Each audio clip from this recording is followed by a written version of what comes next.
देखो स्वरा, तुम्हें आंसर देना है। पेज न ओके स्वरा, अंदर देखो एक पेज, उसी पेज नंबर के ऊपर पत्र लेखन की जब शुरुआत होती है तो शुरुआत में कुछ चित्र दिए हैं, वो एक्सप्लेन करो, बताओ कि उसके अंदर क्या है, किस तरीके से उसका यूज होता है, किस तरीके से उसका उपयोग होता है।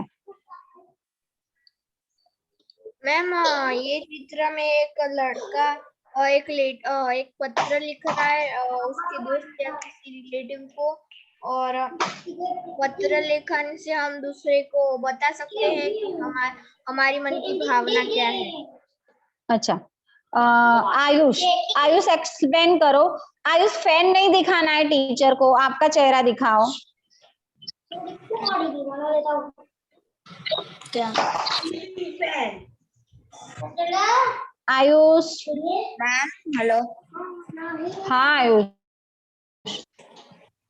पत्र है मैं सब हो जाएगा, वो लिख के वो पोस्ट ऑफिस में वो पोस्ट में पहुंचा देता है। अच्छा ठीक है, चलो कोई और एक्सप्लेन करेगा? उर्जानी, उर्जानी एक्सप्लेन करो। मैम एक लड़का उसके दोस्त या फिर उसके परिवार वालों को पत्र लिख रहा है, फिर उसने पत्र को एनवेलप में डालता है, फिर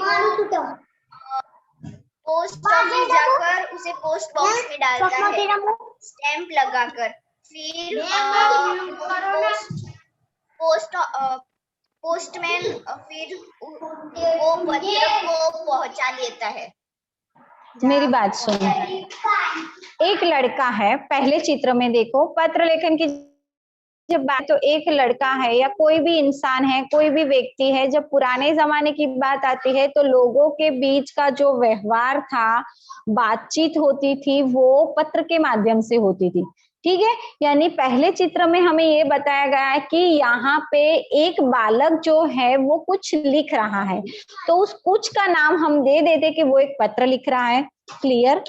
फिर उस लिखे हुए पत्र को वो एक लिफाफे में रखता है, रखा हुआ वो लिफाफा, फिर उसके ऊपर एक वहां पे टिकट लगाया जाता है, एड्रेस लगाया जाता है, पता लिखा जाता है, वहां पे एक मुद्रा वाली स्टैंप लगाई जाती है, फिर उस लिफाफा एक लेटर बॉक्स तक, ठीक है, वहां तक उस लिफाफे को पहुंचाया जाता है। पहुंचाने के बाद वहां का कोई डाकिया होता है, डाक घर होता है, यानी पोस्ट ऑफिस होती है, वहां पे डाकिया होता है यानी पोस्टमैन होता है, वो उन चिट्ठियों को कलेक्ट करता है,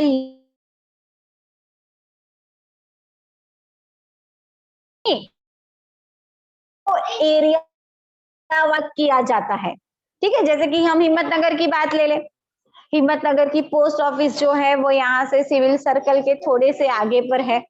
यहाँ की प्रॉपर जो चिट्ठी होगी वो यहाँ का जो भी डाकिया होगा उसको पता है कि कौन सी माविन नगर देनी है, बराबर, कौन सी पोलो ग्राउंड देनी है, कौन सी सोसाइटी तक पहुंचानी है, कौन सा बेरना रोड पे पहुंचाना है, कौन सा गायत्री मंदिर रोड पे देना है, कौन सा माकाड़ी मंदिर रोड पे देना है, वो एरिया वाइज में चला जाएगा।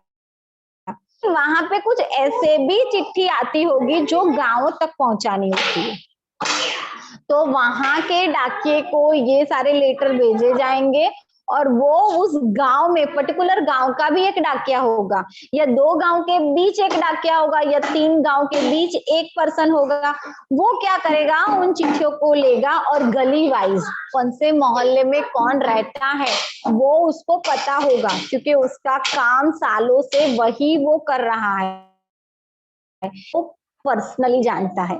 क्यों पर्सनली जानता है?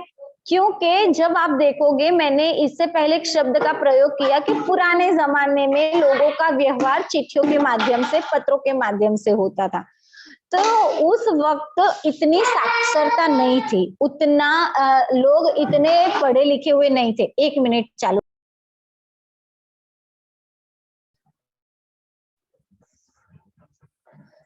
तो जैसे कि उस वक्त इतनी साक्षरता नहीं थी, लोग इतने पढ़े हुए नहीं थे, लेकिन डाकिया जो था वो लोगों को पर्सनली इसलिए जानता था कि वो चिट्ठी पढ़कर उन घर परिवार के जितने एक दो सदस्य जो भी कोई रहता था वो पढ़कर सुनाता था, और उन चिट्ठियों के आधार पर जो फीलिंग्स आती थी, जो लागनी होती थी, जो अंदर के भाव होते थे ना, वो उभर कर आ जाते, आज के मैसेज में नहीं आते। क्लियर? नो यानी नो, ना।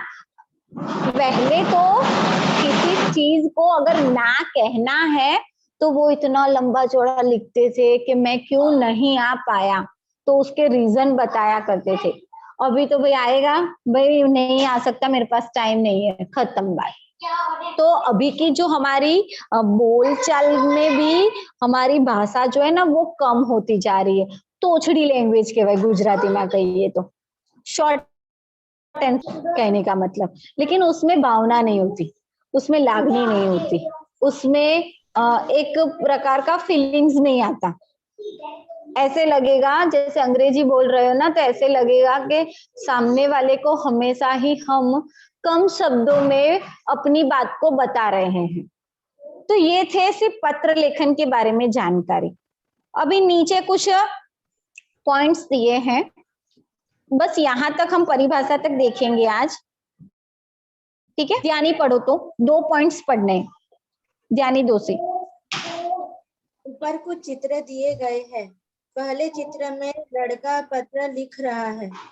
Very good. ऊपर कुछ चित्र दिए गए हैं, पहले चित्र में लड़का पत्र लिख रहा है, आगे। दूसरे चित्र से सरकारी और घरेलू पत्र का बोध हो रहा है,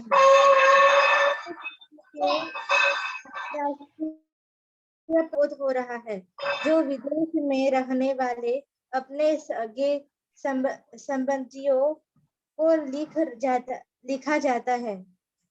एक मिनट, दूसरे चित्र में सरकारी और घरेलू पत्र का बोध हो रहा है, सरकारी कार्यालयों को लिखे गए पत्र, घरेलू यानी घर के सदस्य को लिखे गए पत्रों की बात हो रही है। जबकि तीसरे पत्र की हम बात करें तो इस चित्र के अंदर अंतरराष्ट्रीय या पत्र कर रहा है, जो विदेश में रहने वाले अपने सगे संबंधी को लोग लिखा करते थे। आजकल के लोग उनको टेलीविजन के माध्यम से बात किया करते हैं, मोबाइल से वीडियो कॉल से बात कर लिया करते हैं। टेलीविजन से कैसे होगा? अरे टेलीविजन नहीं, टेलीफोन बोलना था, टेलीविजन हो गया, सॉरी। ध्यान, आगे पढ़ो। चौथे चित्र से लिफाफे का बोध हो रहा है। इसके रखकर ऊपर टिकट और पत्र पाने वाले और पत्र भेजने वाले का नाम और पता होता है। ठीक है। चौथे चित्र से लिफाफे का बोध जो हो रहा है वो इसके भीतर पत्र रख कर टिकट और पत्र पाने वाले और पत्र भेजने वाले का नाम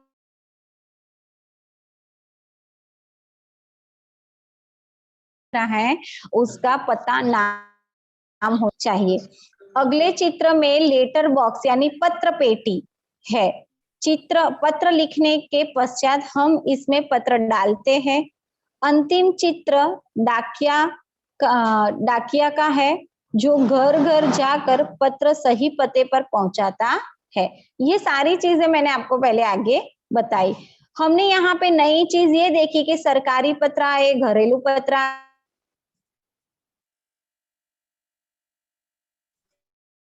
The voice is not audible. Ma'am चले गए। Yes, ma'am, you are audible. चित्र में लेटर बॉक्स यानी पत्र पेटी दी गई है। पत्र लिखने के पश्चात हम इसमें पत्र डालते हैं, फिर डाकिया उस पत्र पेटी में से पत्र निकालता है और घर घर जाकर पत्र को सही पते पे पहुंचाता है। तो ये वाली चीज हमने आगे देखी। नई चीज में हमने देखा कि कौन कौन से पत्र आए, तो सरकारी पत्र आए, घरेलू पत्र आए, अंतरराष्ट्रीय पत्र आए, फिर बराबर देखो कि जब किसी सूचना या संदेश को लिखित रूप में एक स्थान से दूसरे स्थान तक भेजा जाता है तब उसे पत्र कहा जाता है। यानी किसी भी आपके माइंड में कोई सूचना हो, कोई संदेशा हो, उसको क्या करना है कि लिखित रूप देना है, राइटिंग करना है, फिर उस पत्र को एक स्थान से दूसरे स्थान पर भेजो तब उसको पत्र लेखन कहा जाता है। चलो मुक्ति परिभाषा पढ़ो तो पत्र लेखन की। मुक्ति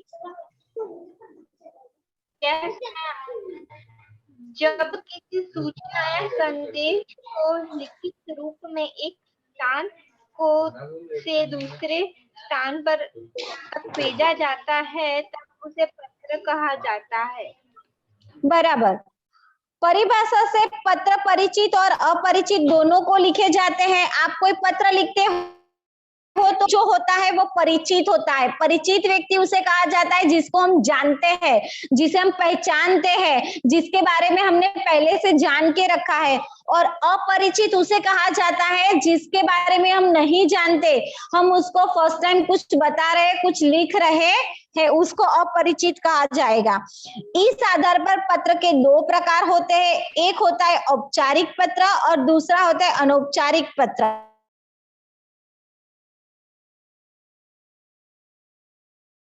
ये भाषा सरल और प्रभावशाली होनी चाहिए। रिकॉर्डिंग स्टॉप कर दो। नहीं